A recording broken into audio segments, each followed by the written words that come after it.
via satellite from the entertainment capital of the world. Premier Radio Networks presents North America's #1 rock radio program, Rockline. Rockline.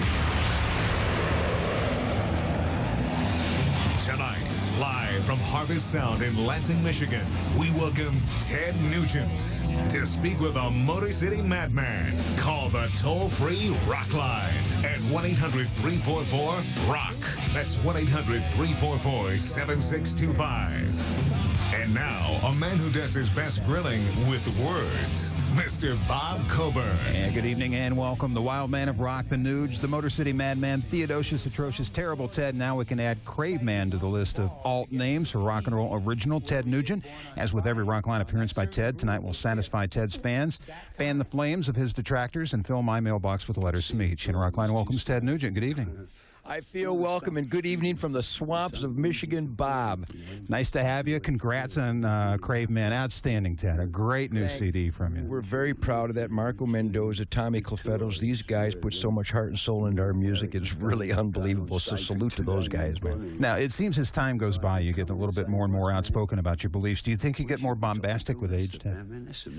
No question about it. There's an accumulative factor to the intensity, I think, if your radar's working pretty good. And you know, Bob, we go way back. My radar's always been job one with me. I think the level of the intensity of my music and my overall American dream will be determined by my level of awareness, and that level of awareness brings in a lot of information, a lot of stimuli, a lot of sensuality, spirituality, physicality, a lot of dreaming, and those accumulated dynamics, they do come out of my damn Gibson guitar. I can't help myself, and I will not apologize. I'm enjoying the hell out of this. Well, no apologies necessary tonight on Rockline. Upon opening Crave Man, the new CD, you're flipping the bird on the disc itself. Who are you flipping off, Ted? Is that what that was? That's what that is, Ted. Well, I invented the middle finger, but I'm between me and Rosa Parks, I think we perfected the damn thing. Defiance is a beautiful thing. I think all things status quo, Bob, where you find status quo, you will find a gargantuan sucking noise. I think all modus operandi that we see in the world in 2002, I can't think of a status quo that is worthy. I like to break all the rules because all the rules suck. All the guidelines suck. They are confining. They are distracting. They are offensive. They are insulting. I like to break the limits because America is still the greatest dream in the history of mankind, but we are turning into gluttonous, discourteous pigs. And I like to celebrate the good while identifying the bad and the ugly. And the middle finger is to those who feel a hint of guilt and they know who they are. Go ahead and squirm for Uncle Ted, won't you? Just the answer I expected. Now, upon taking the disc out of the CD jewel box, I'm looking down the barrel of your gun. Why am I looking down the barrel of your gun, Ted? Well, because I think I'm glocked, cocked, and ready to rock, Doc. That's my Glock 10mm shooting Corban 135 grain is doing about 1,450 feet a second. Certainly, terminal ballistics, when one meets evil, one can terminate the evil. Isn't that a neat idea?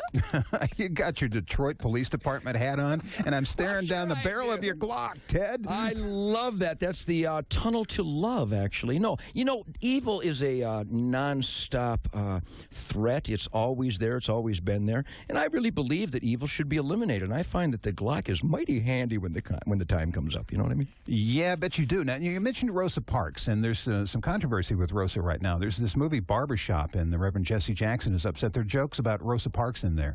Have you seen the movie, and would a joke about her offend you? No, I have not seen the movie, and I'm not offended by anything, you know what I mean? I take stupidity as a source of great humor, and I think universally Rosa Parks is revered, not just admired, Bob, and I know you and I agree on this, that the laws and the rules that I just alluded to a moment ago were even more indecent back in the 40s and 50s down south. And for Rosa Parks to literally take her life into her own hands and tell some white, tobacco-chewing, inbred punk to kiss her black ass was probably the greatest thing since I wrote Wang Dang Sweet Poontang. I think Rosa Parks is the symbol of American defiance to get progressive upgrade in policy making, and she did it on that bus that day, and I got to tell you, that inspires me every day of my life. I want to be Rosa Parks when I grow up. And Ted Nugent, our guest tonight on Rockline. Pick up the phone. Give us a call. The number's toll-free as always. It's 1-800-344-ROCK. Rockline, 1-800-344-7625.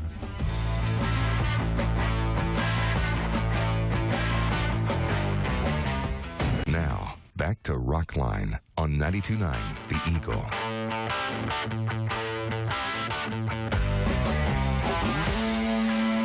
Give me a big old dose of Ted Nugent tonight. I'm Bob Coburn. You're listening to Rockline. We'd like to welcome a new station to the Rockline family in South Texas, 106.9 The Rock in Victoria.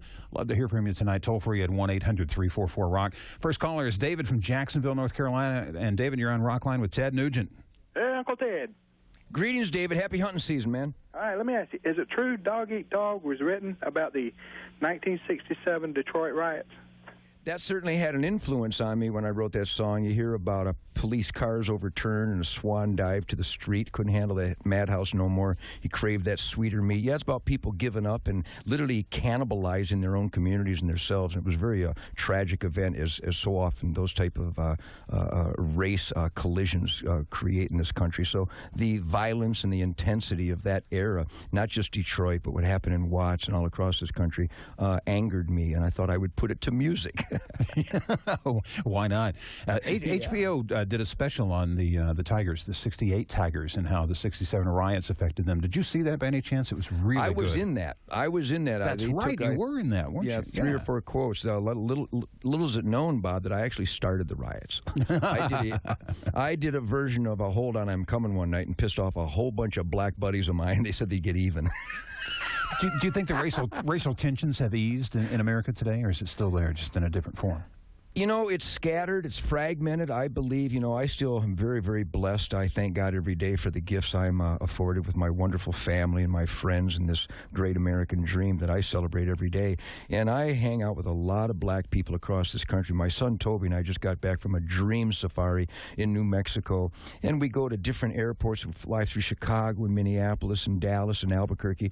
And, I'm approached by every imaginable ethnicity and social strata and every imaginable religious person, people from every imaginable walk of life. And I don't care if they're black, red, yellow, or white. These people and I get along just great. So I think the vast majority of working hard, playing hard people, regardless of ethnicity, we get along just fine. It's the lunatics out there. It's the people that are looking for excuses and are always seeking the negative. Maybe they think there's a bonus check in it or something. It doesn't matter whether you're white, black, brown, or yellow. The vast majority of humankind is dedicated, heart and soul, working hard, playing hard people, and they are my friends.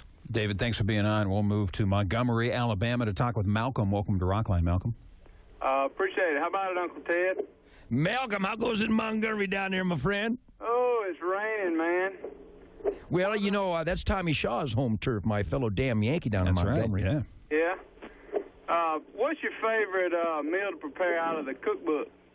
My favorite meal, Malcolm, is dead stuff with fire.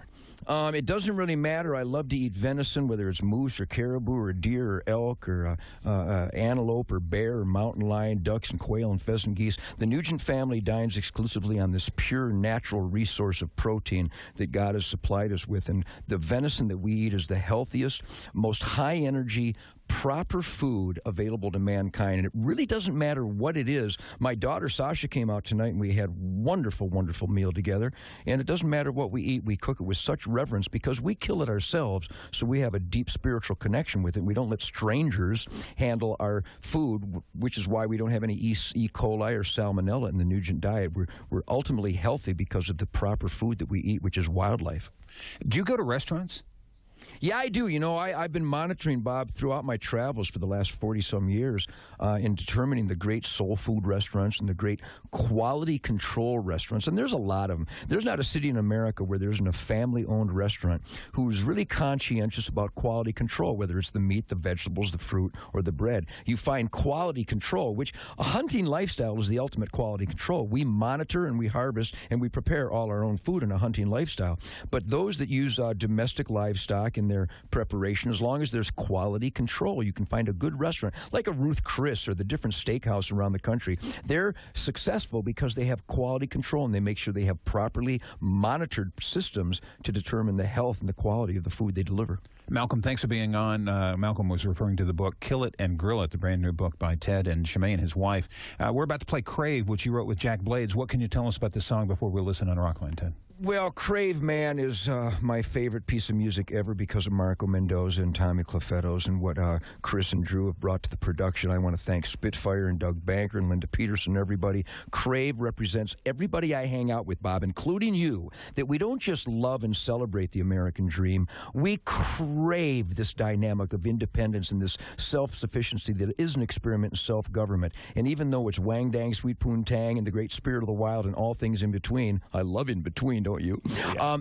I think the song and the title says it all. I don't just love my rock and roll. I crave this incredible gift of life that God has blessed me with. So I celebrate it in this song and on this CD. Is the name of that song. We'll take a time out, return with your calls and more with Ted. We have the encore question from Alice Cooper coming up, and the lines are open at 1-800-344-ROCK, 1-800-344-7625. It is Rockline.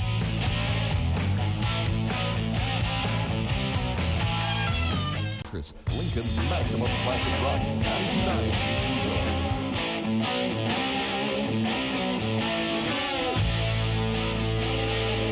Welcome back to Rockline. I'm Bob Coburn. It's an evening with Ted Nugent. Our number toll-free for you. It's 1-800-344-ROCK. Time now for the Rockline encore question. Last week, Alice Cooper joined us on the show and left this question for Ted Nugent. Hi, this is Alice Cooper, and this is my question for Ted Nugent, one of my old buddies from Detroit. We both have the same pistol. And the last time I saw Ted, he pulled it out backstage and he says, "Hey, look at this." And I said, "You know what? I have that exact same pistol." And only Ted and I would know that pistol. It's a vintage handgun that's probably, I would consider, the best handgun of all time. What is that pistol? Oh, my goodness, Bob. This isn't fair because I have about 200 pistols. 4 of them on me at the moment. I've carried the Glock for over 12 years now, but I carried a Smith & Wesson for over 20 years, and I also carried a Colt 1911 for a long time. So when he says the word vintage, I don't think Glock would ever qualify as a vintage because it's relatively new technology. So I'm afraid Alice has got me there because I've got a ballistic jihad going on here in my belt as we speak. So I'm going to have to guess the old Smith & Wesson Model 29, if that was what he was talking about. I think that is what he was talking about. That's what he said to me off the air. So there you go. You're in sync with Alice Cooper here. Smith & Wesson Model 29. I suppose you got to ask yourself, in all this confusion, did you lose count? Did he fire 5 or 6 shots? Well, seeing as how this is a Smith & Wesson Model 29, punk, and is the world's most powerful handgun, you have to ask yourself, do you feel lucky? Well, do you, punk? Pretty good Clint for you from Ted this evening on Rockline. We're back to the phones to Nashville, Tennessee. Brian, you're on with Ted Nugent. Good evening, Hey, Ted. Brian. How you doing, man? Happy September in Nashville. It's great. I hope to see you come back. I saw you at Skullbone. Man, did we rip some faces off in Skullbone? How about the rhythm gods, Tommy and Marco on bass and drums? Were they amazing, Brian, or what? Absolutely. Are you coming through Nashville again? You know, sure, Nashville's in my crosshairs. We're done for the year because the hunting season is upon us, and the physicality of the rock and roll must be balanced with the spirituality of the great hunt. I suspect in the year 2003, with more Craveman music, the Nugent Band will come to an unsuspecting civilian quadrant near you. Quick question. I know you do all your hunting. Do you farm and raise your own fruits and vegetables? Oftentimes we do as much as we can. We have wild apple orchards all throughout the Nugent Swamp, and we have a lot of farmers. We live in a farming community, so we do a lot of bartering. I give away venison haunches, not only to my neighbors, but through the Hunters for the Hungry program with our Ted Nugent United Sportsmen of America. We distribute literally millions of quality venison meals to homeless shelters and soup kitchens around the country. So I have a great trade thing going on with these different neighbors, and we get a lot of fruits and vegetables and fresh stuff from their truck gardens, and we swap haunch venison with them. Ted, I read that a biologist studies your land. Who and why?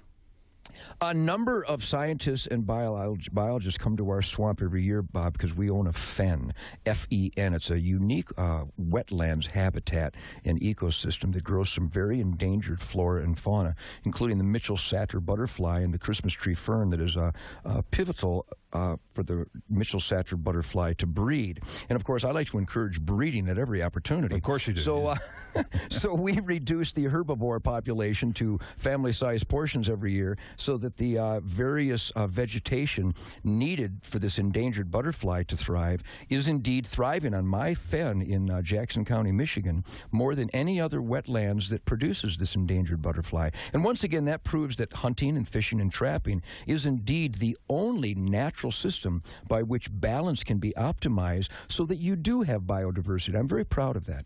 So you're not eating the butterflies, Ted? Well, I got to know enough garlic and butter, Bob. God knows what I might suck on. You know what I mean? I walked into that, didn't I? All right, Brian, thanks for being on with us. We're headed to Portland, Oregon. Clay, you're in Rockline with Ted Nugent. BC, good evening. Hello, Clay. Ted, my fellow American. Clay.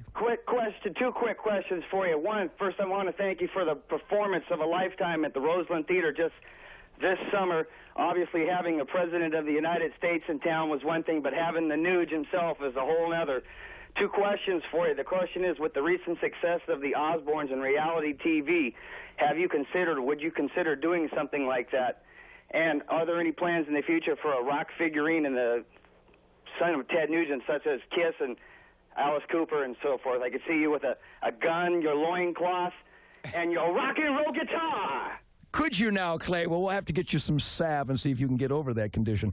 Clay, thank you for that, and I do salute my blood brothers of the great Northwest. We had just an absolute sonic bombast American rhythm and blues orgy in Portland and Seattle and all the gigs this year, so thank you all for that energy. Let's go in reverse. No, there will not be a Nugent figurine. And yes, there already is a Ted Nugent TV show. It's called The Spirit of the Wild. It's on the Outdoor Channel on the Dish Network. We're very proud of it. Shemaine and I produced this, and it is a reality show because it's a reality show with heart, soul, a consciousness, and we actually can speak in clear tones and thoughts. God bless Ozzy and Sharon and his family. I wish nothing but the best for them, but I do not see any redeemable value whatsoever in exposing a obviously destroyed family up for public ridicule and laughter.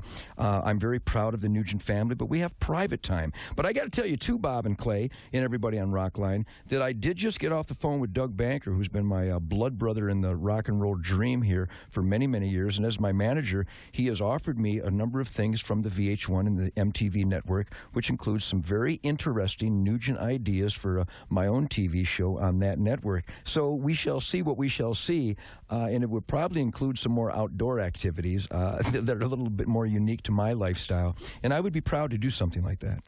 Why are you so adamant about not having a figurine? You seem to be really passionate. Well, I don't want people fondling me when I don't. No, I just don't see that happen. I think the figurines end up coming from bands that are more cartoon oriented.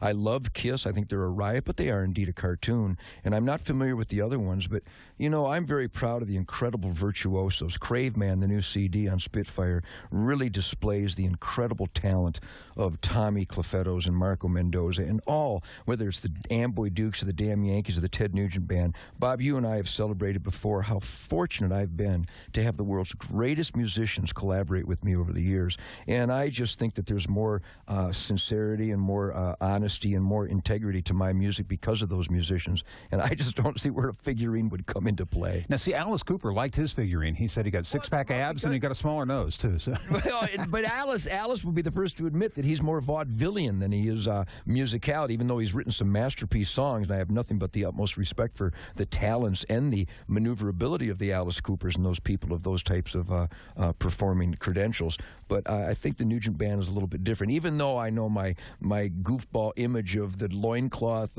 rope-swinging Tarzan guy is more fun than a barrel of monkeys. But the music has always sustained me, and my career defies gravity. We set numerous attendance records this year with Marco and Tommy on the road because people believe in the music, they believe in the energy, and they believe that we really put our heart and soul to be the best that we can be. And it comes across in a very reciprocal with the audience. And I'm very proud of that. I think my figurine would be much too sweaty Too sweaty, yeah, a little too vivid and too real. Now, this TV show that you alluded to that's just in infantile stages, any idea what type of show it might be? Have you talked about that at all? Well, yeah, I don't know how much I can divulge because I'm given so many offers every year, especially this time of year as the tour wraps up. But my hunting time with my family is sacred. It's the time we connect with the good Mother Earth, and I'm just not available for anything, so I have to turn down just literally hundreds and hundreds of opportunities. My assistant, Linda Peterson, probably turns down 40 to 50 interview requests every day because I'm in the swamp and there's no phones there. But I would think that the reality TV show that I would do, Bob, would be oriented on the Nugent family lifestyle, which is conservation, resource stewardship, adventure, challenges, exploration, going into swamps and challenging people, not with a bunch of stunt people and a bunch of safety harnesses, but in real exploratory, almost like 2003 Lewis and Clark type maneuvers, because there's still some magnificent sacred wild ground in this country that is still wonderful wildlife habitat. And I'd like to use it for entertainment, challenge, sport, and education so people become more cognizant of our moral obligation to put more back into nature than we take out. So I think it would be funny, but also very inspiring. There you go. We're going to talk to Rico, who is in Tucson, Arizona. He wants to speak with Ted. It's your turn, Rico. Ted, how you doing? Rico, how goes the Tucson, Arizona Blood Brothers, man? Very good, sir. It's hotter than heck down here, guy. I know, it's ugly down there. Ron and Janice Thompson are sweating under the canopy of elk backstraps as we speak. It's much too hot in Arizona, but I love it out there, man. Well, I have a thank you and a question. First, I want to thank you. I recently read your book, Guns, God, and Rock and Roll. God, Guns, and Rock and Roll, thank you. And it inspired me. Me not being much of a reader myself inspired me to continue to do more reading, and I'm hooked. And in your book, you made reference to a book written by Professor John Lott. What was the name of that book? The name of the book by Professor John Lott, Rico. First of all, thank you very much for those kind words. I'm very proud of my Regnery book, God, Guns, and Rock and Roll, and the new book, Kill It and Grill It, because as you just mentioned, Bob and I were talking off the air. See what I mean, Bob? People grasp the dynamic of a higher level of awareness and how to apply that to a better quality of life through what you do with the food that you take in and avoiding the poisons. I think that's what Rico was alluding to. But John Lott wrote a magnificent book based on an irrefutable scientific study over a long period of time that is titled More Guns Equals Less Crime. And it is the proof that where good people are forced to be helpless and unarmed, that evil wins over the good every time. And that is absolutely morally bankrupt and spiritually irresponsible. So the book by John Lott, More Guns Equals Less Crime, is highly recommended to anyone who believes in freedom and survival of good people over evil people. There's so many people that would take you to task on that, Ted, that it's backwards. And how do you address that? Well, I address that by giving them a tisk and telling them to quit with the LSD and call me in the morning. Anybody who thinks that disarming good people can somehow benefit the longevity or the health or condition of good people, that is just retarded. It is mentally, intellectually, certainly spiritually and historically bankrupt. Good people should never be forced by wrong-headed laws to be helpless and unarmed. Where you have more guns per capita, particularly more concealed weapons permits per capita, you have a dramatically reduced violent crime rate. That's not my study. That's the FBI study. That's the Scotland Yard study. That is the Center for Disease Control and Prevention study. That's the DEA and the BATF gun trace proving that where there are societies where you can carry a gun, you don't have carjackings. Duh. Well, what about stats that say a gun in the home is more likely to be used on a family member than not? Well, that's like saying people swimming are more likely to drown. The statistics prove that where there are more guns per capita, you have a far lower suicide rate with guns, a far lower crime rate. You're never going to stop people from beating each other up. You know, Bob, we as Americans beat each other up and kill each other with bricks and clubs and fists and knives and pipes more than the Japanese do to each other, more than the French do to each other. That's the real curse in America, is the inbreeding and the lack of respect for our fellow Americans. If we indeed preach that we are united standing after 9/11, then I would recommend that people quit raping, murdering, gang-banging, molesting, graffitiing, and vandalizing their fellow Americans. Quit ripping off your fellow Americans. Quit stealing from your fellow Americans. If we were truly united, it wouldn't matter if we all had Molotov cocktails in our hand. We wouldn't use them against each other. We're doing the wango. We're doing the tango. It's Ted Nugent, and that is from Scream Dream from 1980. You know, I wrote that for you just so you could dance naked on a moonlit night. Thanks so much for that, Ted. A tender love ballad by Ted Nugent for us this evening. Well, no, actually, that's not. I think you're thinking of Wang Dang Sweet Poontang. Actually, Wango Tango is dinner music. I don't know if you know. Okay, all right. I'm trying to distinguish the difference between the two. Dinner on the hoof, booby. Let's talk to Frank in the New York City area. Welcome to Rockline, Frank. You're on with Ted Nugent. Hi, Ted. Greetings, Frank. God bless my blood brothers of the great Manhattan Zone. Yeah, God bless you, too. My question is, if you had to give up hunting or playing music, which would it be and why? Well, I'd shoot the guy that gave me the decision, and then I'd go on continue doing both. You know, I've been asked that question forever. I got to tell you, Frank, I cannot put into strong enough terms my cravings, my passion for the sonic bombast and the creativity that I've been so blessed with these virtuosos over the years that is my musical life, an equal dynamic of my connection with the pulse of the Mother Earth that provides us all our living resources. I would never pick one or the other. That would be trying to choose between one of my children, and I could never do that. I love Star and Sasha and Toby and Rocco and my grandchildren, Jack and Riley. I just love certain things to such a degree that I have made the decision to do it all, and I would never, ever choose between them. My heart and soul, and I know I represent all our Ted Nugent United Sportsmen of America and all the good, working hard, playing hard families of this country when I say, I salute the men and women of the United States Army, the Air Force, the Marines, the Navy, the Coast Guard, the men and women of law enforcement. These are raw dogs and war hogs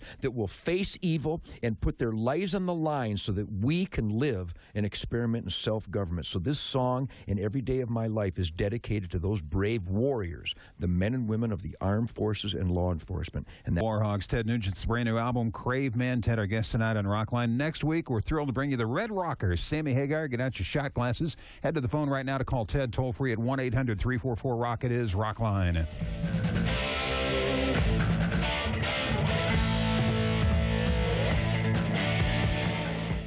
Now, back to Rockline on 92.9 The Eagle.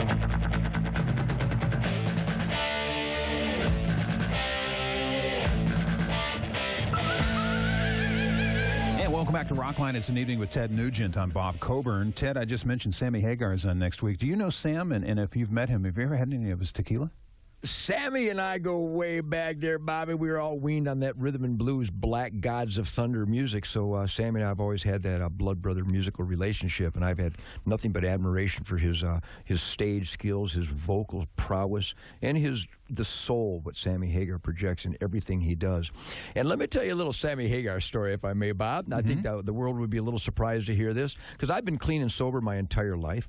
I refuse to put poisons in my system because as a guitar player who wants to, discover the mountaintop of noise and a bow hunter who's got to get close with a sharp stick to get dinner, my quality of life comes from a level of awareness that will only be destroyed by drugs, alcohol, tobacco, and bad food.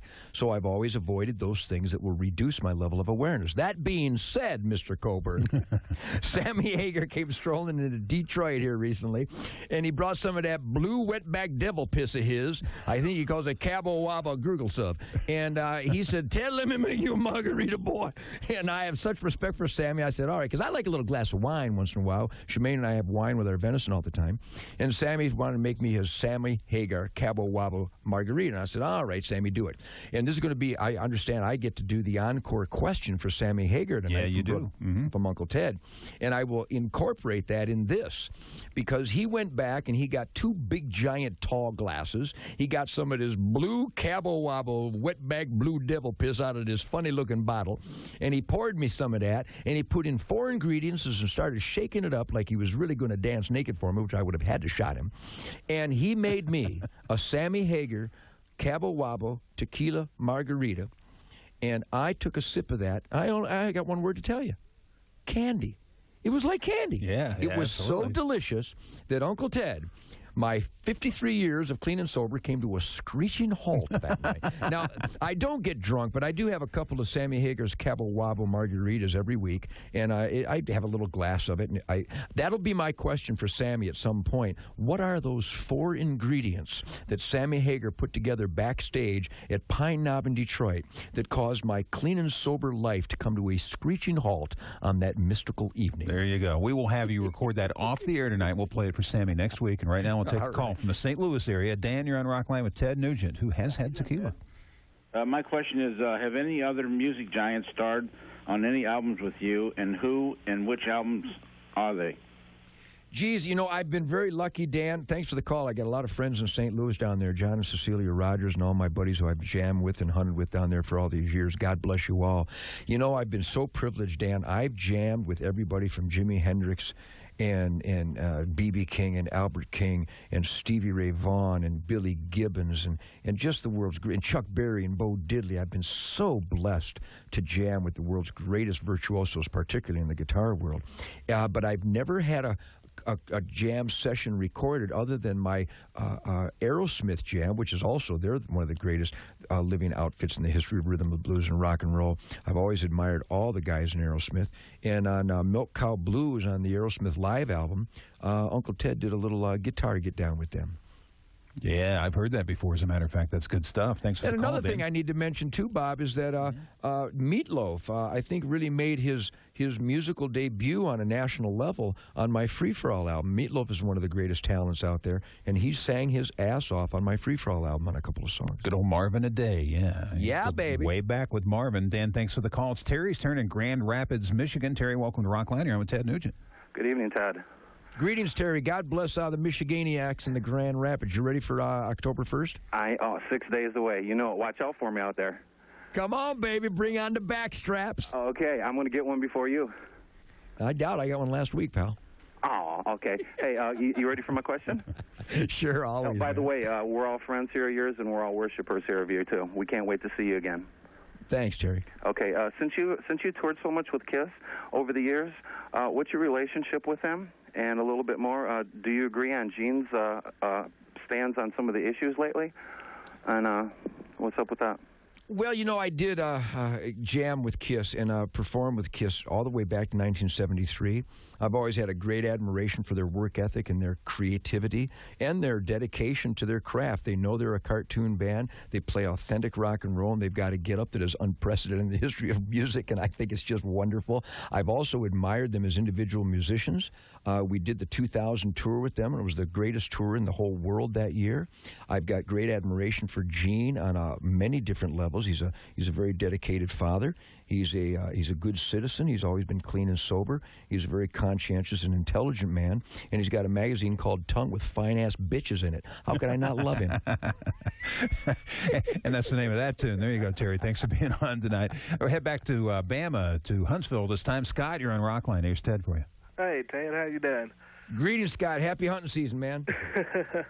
I've been a fan of yours for a long time, and I heard a rumor one time. I don't know if it was true or not, but somebody told me one time you jumped off of a 10-foot speaker and busted your knees, but yet you got back up and finished the show in the chair. Was that true? Well, actually, I jumped off a 200-foot speaker and went gay. But I got right back up and played Wang Dang Sweet Poontang anyway. No, Scott, I used to jump off stacks of amplifiers much higher than 10 feet in my youth, way back in the 40s.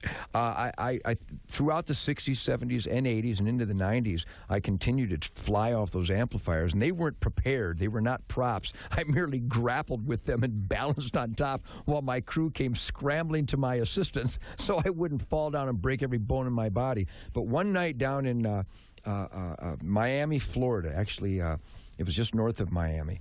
I jumped off a tower that was like 25 feet over the drum riser with a heavy 1958 Les Paul on. And when I hit the stage, I actually fractured 2 discs in my vertebrae.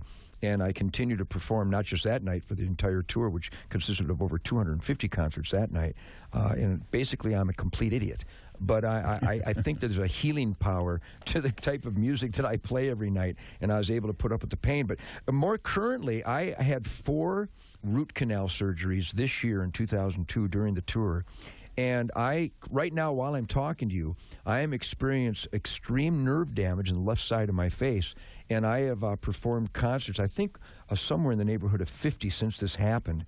And I have never been in more pain and agony in all my life. From the middle of my jaw to the lower edge of my left eye is in constant peak of Novocaine anguish. It's constantly electric and throbbing and pulsating as I speak to you right now.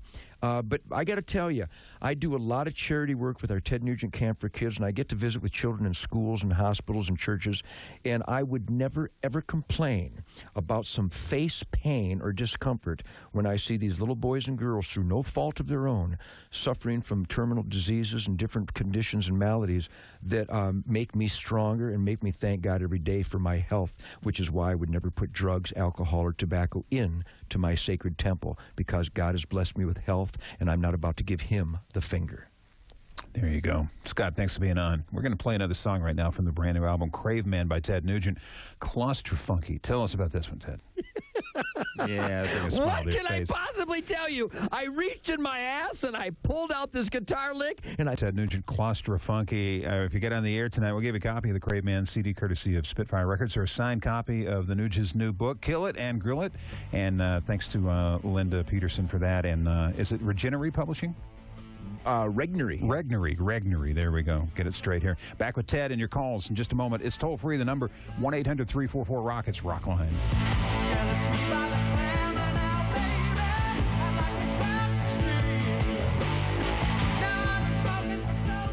Now back to Rockline on 92.9 The Eagle.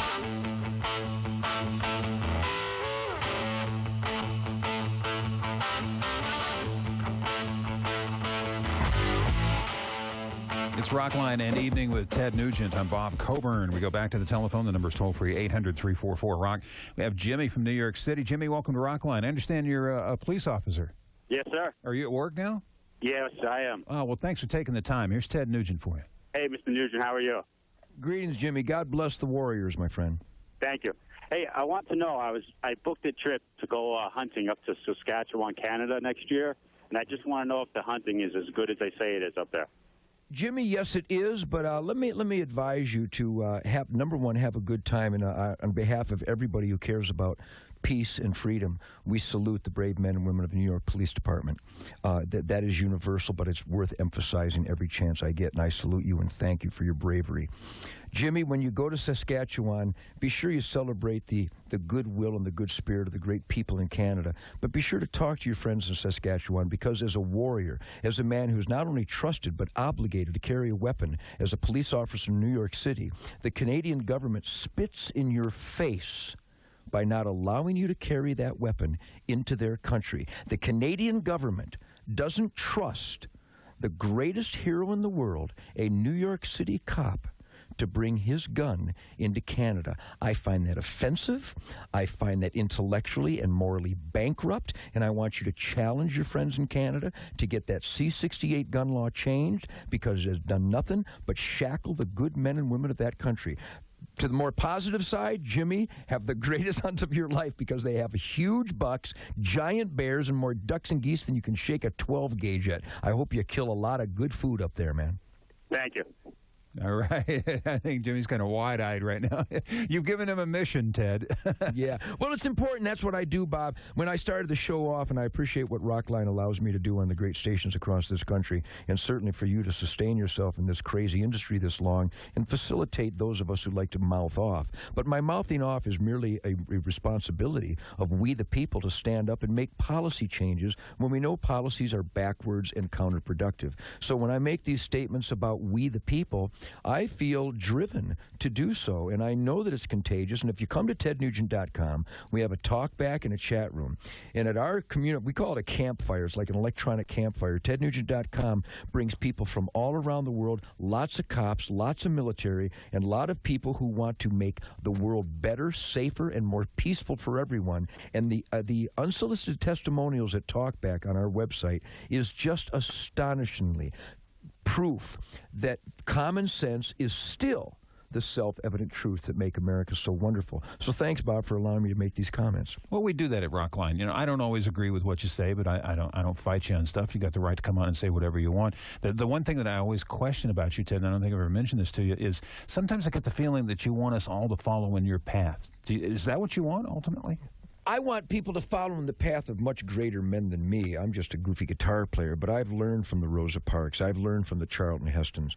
I've learned from the brave men and women of law enforcement who I train with and the military who I train with. That's really where I get my marching orders, Bob. And so what I'd like people to do is to examine the Ten Commandments, examine the Golden Rule, examine the Declaration of Independence, the Emancipation Proclamation, examine the Pledge of Allegiance. Don't just say the words. Examine and live the United States Constitution, being courteous and respectful and cognizant of other people's American dream, so that while we won't tread on them, we expect them to not tread on me. So I don't expect anybody to comply with Ted Nugent, but rather with the overwhelming evidence that is still common sense and self-evident truth that can be summarized in do unto others as you would have them do unto you.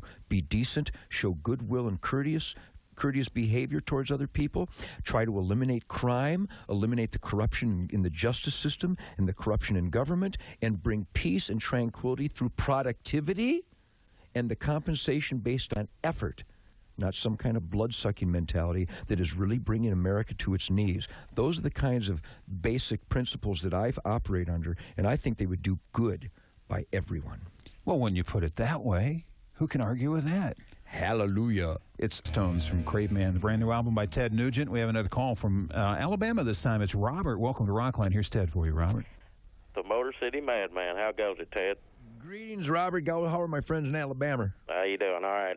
I was just wondering, I was listening to the station there, you talking about that book, More Guns and Less Evil. I was just wondering what your opinion was. Do you think that we should go to war with Iraq, and exactly what do you think will end up happening in the Middle East? Well, I believe the evidence is irrefutable if you examine our history, mostly recent history.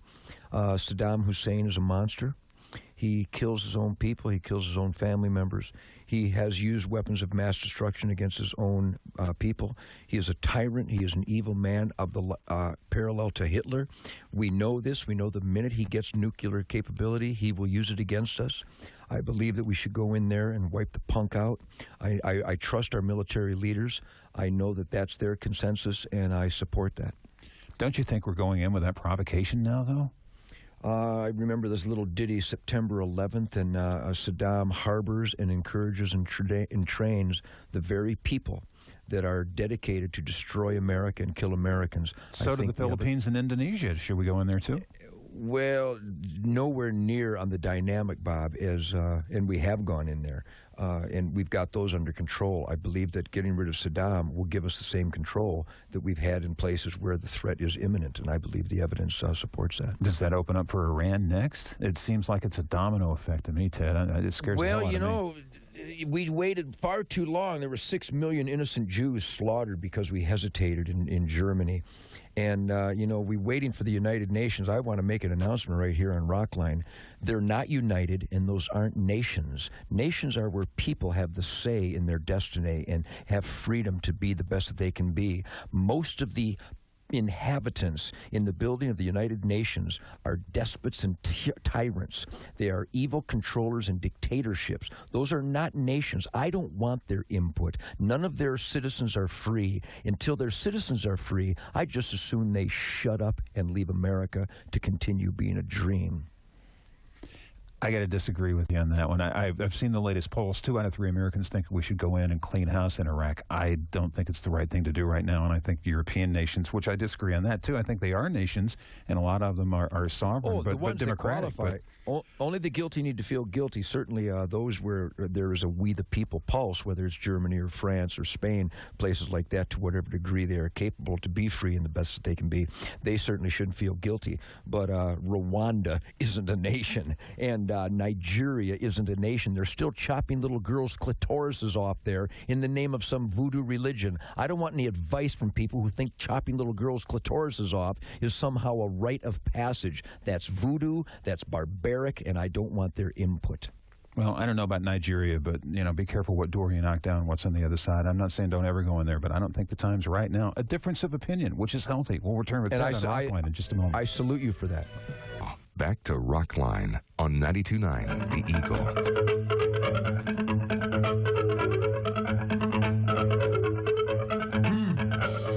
Back to Rockline on BC. Bob Coburn, always a great night when Ted Nugent is on. Kill It and Grill It is the name of the book that's brand new. Crave Man is the brand new album.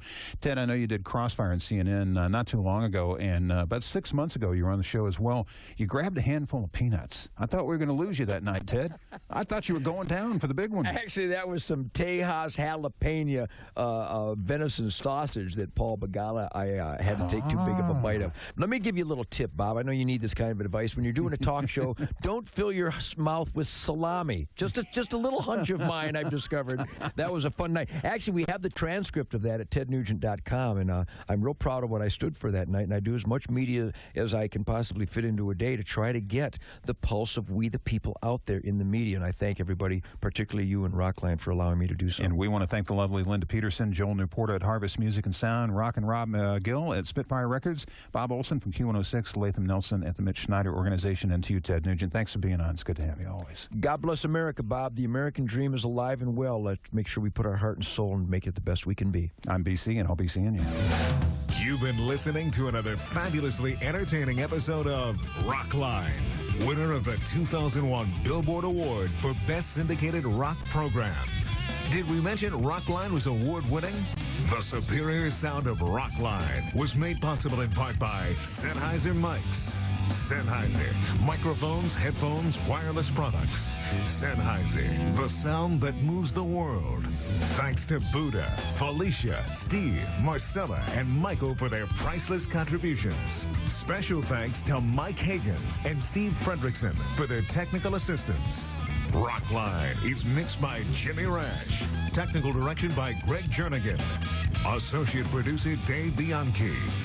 Rockline is produced by Catherine Turman. Executive producer Larry Morgan. Rockline is an exclusive presentation of the Premier Radio Networks.